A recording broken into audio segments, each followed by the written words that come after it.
aren't quite like heroes. They are a bit more disposable. Some of them have to be defeated, killed, locked away. They can't all come back. If they did, we might even get more attached to them than we already are. Those villains then may have to become heroes, like Doc Ock or Dr. Doom or Lex Luthor sometimes do. Goodness knows how much I love a good villain. But not all of them can be gems, because we have to keep that line in the sand between good and evil. And with so many new villains being introduced each year and tried out, we're therefore bound to get some pretty bad ones. Join me in exploring some of the best of the worst as we count down the top 10 worst new villains. All of these villains coming at you are from the last decade, and there are so many amazingly bad ones, so many. So if you enjoyed this list, be sure to let us know by giving it a thumbs up and commenting below if you'd like even more awful and new villains on a part 2 to this list. Alright, let's get counting. Number 10. Griever at the end of all things. The Griever at the end of all things seemed to talk a big game, claiming that she was meant to exist beyond the end of everything and possibly to participate in, well, I guess ending some of it. She was responsible for the apparent death of Molecule Man after he had been reduced in versions and power levels after the FF used him to rebuild the Marvel multiverse following Dr. Doom's failed Battleworld. We haven't seen a lot of her since her introduction, which isn't a good sign for her as a villain. But the other thing that makes her seem less terrifying than she looks is that she was basically defeated when Reed Richards realized that she was nothing without her ship. The Human Torch and the Hulk wiped out almost all of the telepods in her ship, leaving her almost stranded and with only enough resources to get home to her own world. And incapacitating the Griever's ship, they made it so that she was really no longer a threat. When you claim to be that constant of an evil and that unstoppable, and yet can be defeated that easily, well, that's disappointing. Number 9. CADAVEROUS. CADAVEROUS is the main villain of the new Spider-Man series written by J.J. Abrams and his son Henry. While CADAVEROUS himself seems to accomplish an impressive amount of stuff, including appearing to kill MJ all while working on a murderous plot involving her and Peter Parker, he struggles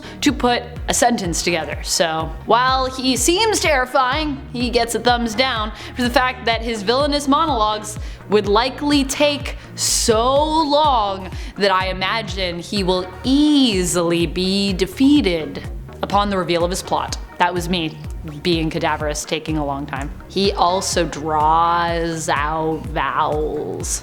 I do like the way they write his letters though. Those are some nice letters. Just saying.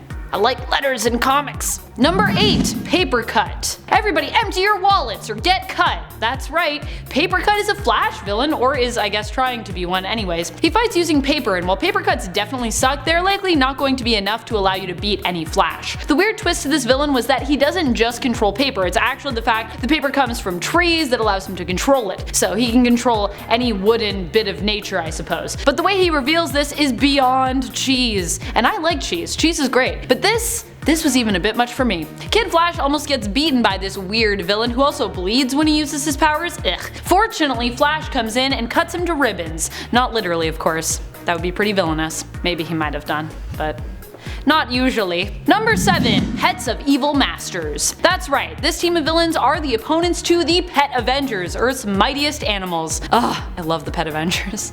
I love them too much. A supervillain animal team consists of Vulture Von Doom, Loki's hellhound Thori, Lady Falcona's familiar Falconia, one of the Red Ghost super apes called McCole, Dr. Von Doom's attack tiger known as Tiger Wild, a mutant radioactive spider named Bitey McSpiderbite, and Princess Python's killer snake Cuddles. Ugh, I love Cuddles so much. They appeared in Guardians Team Up issue number 5 and attempted to kidnap the Pet Avengers and use their cosmic energy to create their own cosmic cube. Unfortunately, they were foiled by Cosmo, the Russian space dog, and Rocket Raccoon. Ugh, such a cute adventure. If you haven't read this issue, you should go read it. It's really cute. It will probably brighten your day. Number 6. Bone Dry. I don't know what it is with Flash villains, but he has some really silly ones. Even his serious supervillains sometimes seem like they were just kinda half-baked. But the new villains on the scene are just downright silly. I guess like Spider-Man, when you're kind of a witty and funny superhero, you invite villains who you can kind of riff off of, so they have to be silly. That seems to be the case with the motley crew that Bone Bone Dry is a part of. His power is that he can suck the moisture from your skin with one touch. Although the Flash says he takes him and the rest of these low-level villains seriously, I'm skeptical. Bone Dry does sound like he might be a useful workout buddy though, because if you find that you're becoming too bogged down in sweat and you kind of just want like a refresh, he's probably the guy you want to lend you a hand likely. Also, I know what you guys are thinking. You're thinking, well, all the moisture from your body, because that would kill you, Amanda, but I don't think his powers are that strong, so I think it's more like, are you sweaty? I got you. Number 5. Sandblaster. Another one out of Flash's villain roster. Sandblaster is like Sandman from Marvel, but if he was pretty lame. While Sandman can't transform into sand and become giant and unstoppable, Sandblaster mostly, well, he throws sand in your face. I mean, he blasts in your face, so I mean, it definitely isn't pleasant. It would probably hurt a lot. You might get some burning. It might cut you, and it definitely wouldn't feel nice. Taste my sand! But for a Flash villain, it's not an amazing ability. He also just isn't great because he ends up accidentally throwing sand not even at Flash, but ends up targeting his teammates instead in Flash Volume 5 Issue 14, which is what inevitably ends up getting them captured. So I feel like he needs to also be here because his aim isn't always great, and he's not super smart. Number 4. Detroit Steel. After Doug Johnson was released from his stone form by Odin, he returned, but discovered that he had been reported killed in action and decided to turn against Hammer Industries, who he worked for before. Anyways, he went by the name Detroit Steel in reference to his former war armor of the Detroit Steel Corps suits. Honestly, the Iron Man area of Marvel is really bogged down with suited up enemies, and Doug Johnson III is no exception there. He returns and ends up being handily defeated and killed by Sasha Hammer after only a few issues since he reappeared. He made the mistake of kidnapping her and using her as leverage to get his suit back, but it didn't really end up going great for him. Sasha used her energy whips to decapitate his suit, and presumably him as well. You know you're a foolish villain when you decide to go up against even bigger villains than yourself, like all of Hammer Industries, but especially Sasha and her mother Justine, who are two bad ladies. You do not want to mess with them. Don't do it. Number 3. The Disappointment. This villain is the best kind of ridiculous. A Doom Patrol villain who was once the hero Haxalon, the Star Archer, until his comic was cancelled, before he could be married to his one true love. Vengeful, he killed God and became kind of the ruler of all things, planning on forcing the wedding to somehow happen and maybe even wiggle his way back into continuity. The Doom Patrol aims to put a stop to him when he attempts to make Elastigirl into Starlene, his love, and make her as Starlene his bride. In a random dramatic act when their wedding is interrupted by a hail of bullets, Disappointment attempts to shoot Rita Farr only to have the bullet bounce back and kill him, because, you know, she's Elastigirl, so I love how weird Doom Patrol villains are. So weird, so good. Number 2. Dawn of the Dead. The name Dawn of the Dead was obviously a play on the famous zombie film title Dawn of the Dead and the Mexican festival Dia de los Muertos. But the man behind this villainous facade and codename, well, he was not even Mexican, though it didn't stop him from pretending to be. He ended up in a tussle with Taskmaster, who unmasked him and revealed this fact, and ended up being pretty disappointed in him, to be honest. Then he fell off the edge of a cliff. We never really knew his civilian name, and it is very likely that he will be reduced to a one-hit wonder. Oh yeah, he also played in a mariachi band, and Taskmaster actually joined him for part of the one issue that he was in. Taskmaster learned how to play guitar off of YouTube. Pretty cool. So many things you can learn on YouTube, guys! Number 1. 50% Chad. Only 50%.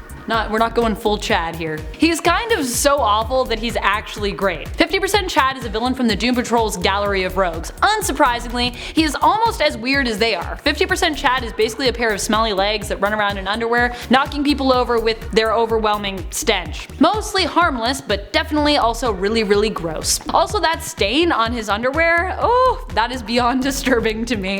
His character design just says it all. That's all you really need to know about him. Thank you so much for watching, Nerd Squad. I hope you enjoyed this list. I definitely enjoyed making it for you way too much. I love wacky and weird and just terrible things in comics. I actually think they are really great. And unlike most of my new lists, this one, instead of being ranked chronologically, was ranked from the very worst being at number 1 to the least worst being at number 10, or most useful. Who do you think are some of the worst new villain additions that we've seen in the past decade? What villains were you introduced to but find yourself missing? Do you love or hate some of the ridiculous one-shot wonders when it comes to comic book villains? Let us know your thoughts and feelings in the comments below. And on your way down there, be sure to tap that like and smash that sub if you haven't already. This has been Top 10 Nerd, and I'm your host Amanda McKnight, reminding you as always to stay nerdy, YouTube.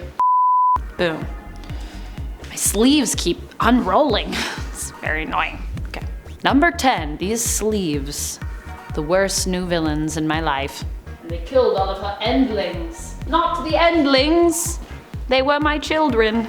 I don't know if they were her children, but probably not. I added in a word that is not relevant. I said that so seriously.